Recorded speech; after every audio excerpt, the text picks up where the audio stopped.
I'm Thomas Dickson. I'm the founder and managing director of Wealthwide. We've been working with Dentally ever since they started. So back in 2010, when Luke and Paul set up Dentally, we were already working with them at the previous company, and we just carried on working with them. So we've known them for at least 15 years.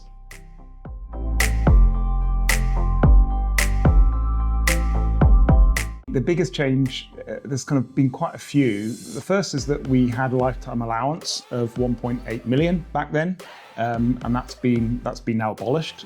So we've now got no lifetime allowance. So that's quite a big, significant change. The amount of tax-free cash you can take out has been massively reduced by about 40%. So that's quite a big impact. Other changes to pensions, the annual allowance was £255,000 a year. That's how much you could put into a pension, and that's changed significantly. It came down to 40,000 and then was recently increased to 60,000. But for the high earners, for the high earning dentists, that's capped at 10,000. So we've had a massive change to the amount you can put into a pension. And then, of course, the biggest change in personal pensions, certainly, but it also, which affect a lot of our clients, is that from April 2027, this is what Rachel Reeves announced last October, is that pensions are now going to fall into your estate for inheritance tax planning. So that's going to be completely different from where we were 10 or 15 years ago. So in terms of the NHS pensions and the changes that have happened, there's been a lot of changes over that period. The first one is that we now have a different scheme. So we had the 1995 section before, and now we've got the 2015 section. So the biggest difference for that is that every dentist is now in the 2015 scheme from April 22. The retirement age has now extended to the state pension age. The good news is that there's a lot more flexibility around retirement. So you can take your pension, your 95 section pension, and if you're still accruing superannual income, you can remain in the NHS pension scheme. And you've also got flexibility over retirement options. So you can do a phased retirement. You can start drawing some of your pension and leave the rest for a later age. Perhaps the last change, back to the bad news on the NHS pension, is the contribution rates have increased by 50% over those 15 years. So the maximum contribution was 8.5% back in the early 2000s, and now it's 12.5%. So the cost of being a member has gone up significantly over that period. Also looking back to 2010, the other big impact for our clients that are coming up to selling is that we used to have what's called entrepreneurs relief, and it's now business asset disposal relief. So back then, you could sell your business for anything up to 5 million and only pay 10% tax. In fact, the year after, in 2011, that limit increased to 10 million. So you could sell a business for £10 million and only pay £1 million. Capital gains tax. So that's reduced massively. The overall impact of that the changes in the entrepreneurs relief over those 15 years is that if you had a business worth £4 million and you sold it, back then when Dentally was set up, you'd pay about you would pay £400,000 capital gains tax. And now if you sold a £4 million business, you'd pay £900,000 tax. So that's more than doubling the level of tax. So this has implications for the principals as they're coming up to retirement. They're going to have £400,000 or £500,000 less in their pocket. So it makes planning it a lot more important to plan properly for retirement.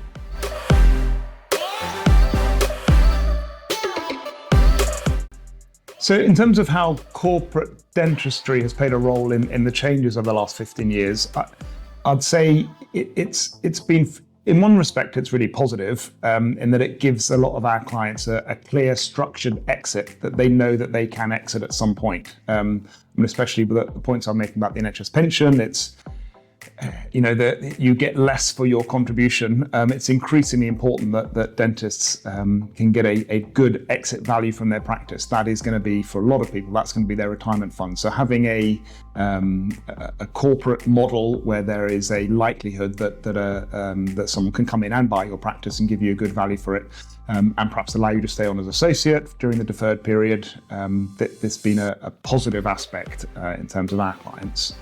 The other aspect of how it's changed, I think there's been a much bigger increase in principals who are realizing that they can't just run a dental practice profitably and just turn up and do dentistry and make money. I think back in the early 2000s, that was pretty much the model. Certainly over the last 15 years, it's been far more important to treat the practice as a business. And to make sure that you're managing the numbers, you've got good management skills, leadership, and I think some of the things that the corporate models do in terms of their standing operating procedures and building in central functions like HR and the like, I think that's probably had a positive impact, not on the practice they're running, but it's also had an impact on the independence around, because they have to remain competitive, and I think that's been a positive aspect. Perhaps the last thing is that you increase the demand for practices, and that's going to have an inevitable increase in the value of goodwill values. So I think that's probably been the most important aspect, is that practices are now worth more than they were back in 2010.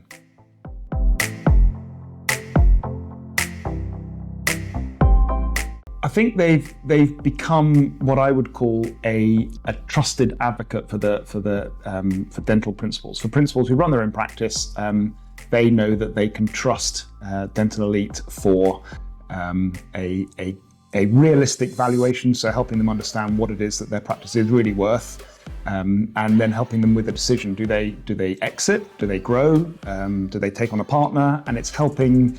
They are the right source to go to help with those decisions, because they've done it hundreds of times before.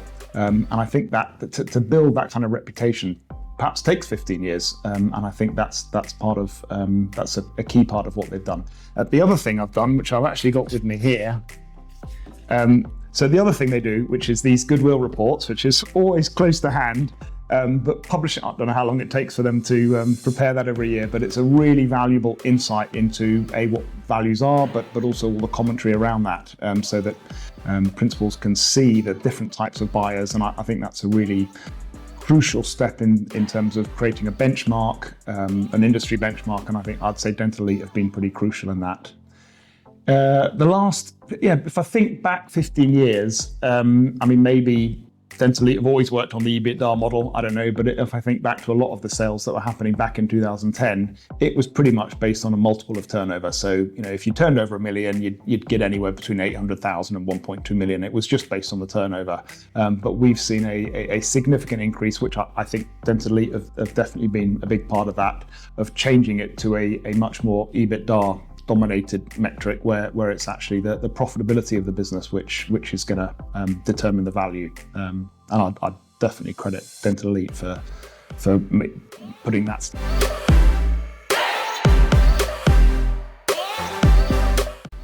So we've worked with Dental Elite for the last 15 years. They've as we have as well, they've grown a lot in that time.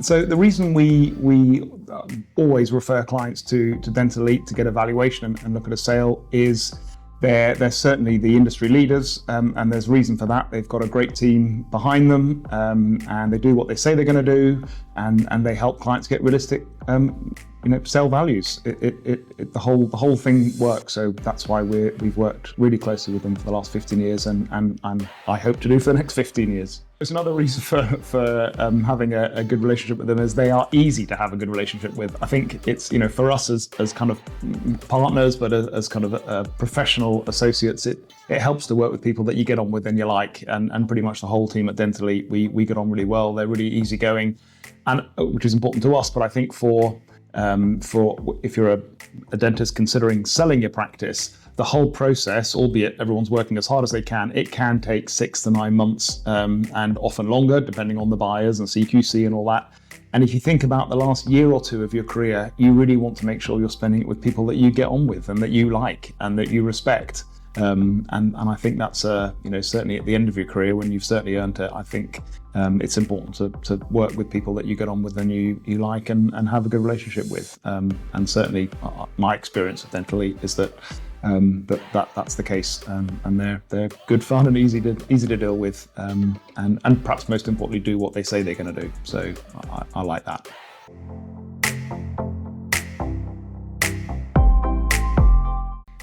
So the next 15 years for dentistry, as I said earlier, in terms of us, I think it'll stay the same for us. I think dentists will still come to us looking for, wanting to be financially secure and have a financial plan. I think that's pretty much going to stay consistent. In terms of dentistry, the way a dentist practice is run, I think there is going to be a lot of changes. It's happening already. I can't do an interview without mentioning AI. It's in every conference I go to. That's clearly going to impact the whole automation, maybe virtual appointments, that kind of thing. I think there's going to be an increase in that. Certainly since COVID, we're doing a lot more stuff virtually and online. So that's definitely going to increase. I think aesthetic dentistry is going to increase. Well, this is already happening at the moment, but I think there's going to be a massive growth in that. Certainly something that anecdotally we see a lot of our principals getting more involved in the aesthetic side.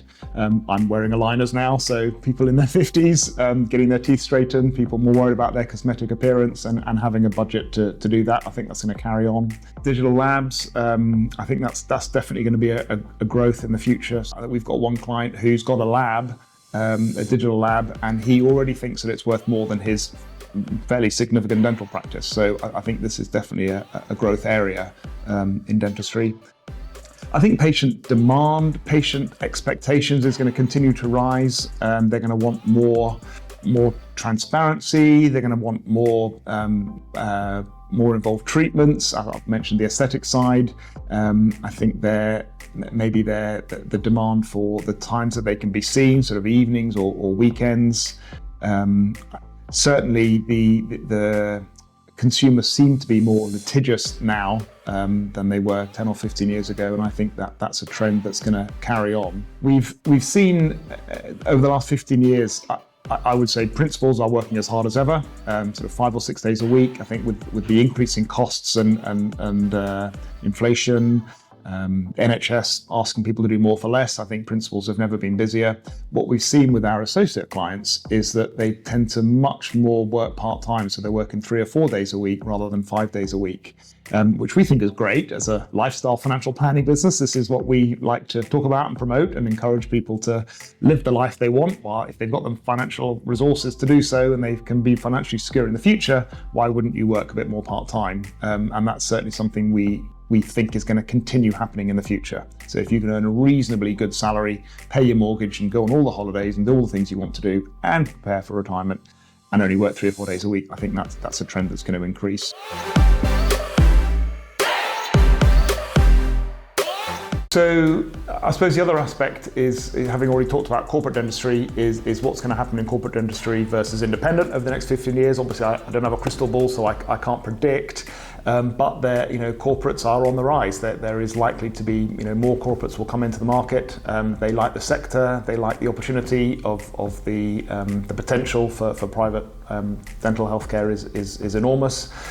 And that will certainly continue to rise. But my personal opinion is I think that there'll always be room for the independents. I think as private equity comes into the business model and there's an increasing chasing on profits, I think that could have a negative impact on some of the patients who might decide that actually they want to go to a smaller independent practice where the focus is more on the healthcare and less on the profits. And that's not to be negative about the corporate model or the corporate role. I just think there is when the model is capitalized, then shareholders want a return for their money, and inevitably there's just a demand for increasing prices at the expense of healthcare. We've certainly seen it in the vet industry, that they're increasingly bought up by the corporates.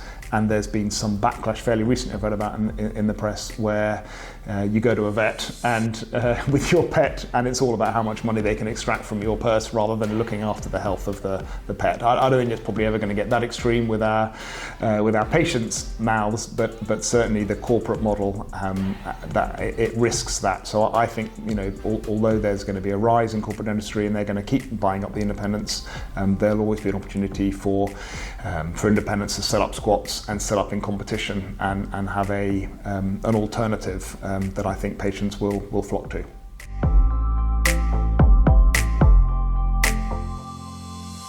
The last presentation I did with Dental Elite, I won't say the name of the hotel. It's a really nice hotel, very prestigious hotel.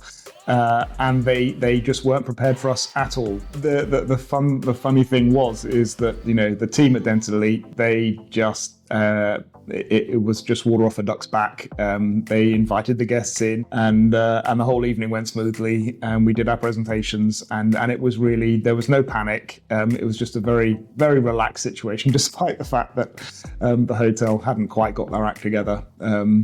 So I guess it's just testament to the professionalism of the team. They just carry on regardless, and you know, we got our point across, and we met lots of interesting dentists, and had a good evening in the end.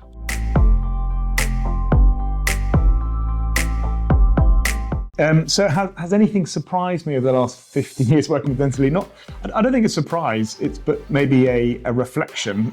It's interesting because we have a lot of our clients, as they build their practices to 2, 3 or 4, eventually they go non-clinical, or they cut the clinical time down and eventually go completely non-clinical.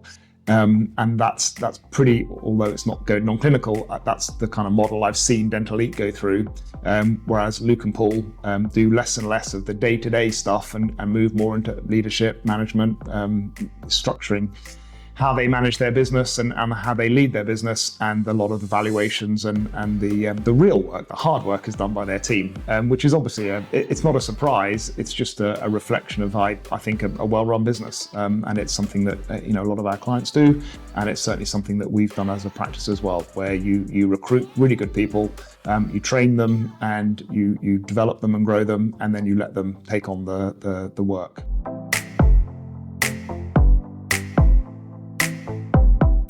So some funny incidents that have happened in the last 15 years. Well, actually, this is something that happened in the last 5 months. We did a joint seminar, went really well. The seminar went really well down in Westminster. Said that it was in a lovely hotel, historic building, met some great dentists. That all went very well. We finished the presentation, and we just had a couple of drinks just to talk about the event. And finally we got back to our hotel about, I think it was about 11:30, so it wasn't that late. But what I failed to realise when I'd organised this, when I booked this room, or this apartment that we'd booked in, I had to actually turn up earlier in the day to book in. I didn't have the keys, we couldn't get into the building. We spent about an hour wandering around Westminster trying to get into this place, and eventually I pulled the plug and got an Uber from central London all the way back to Birmingham. So I was several £100s worse off as a result of that, but it was all worth it in the end.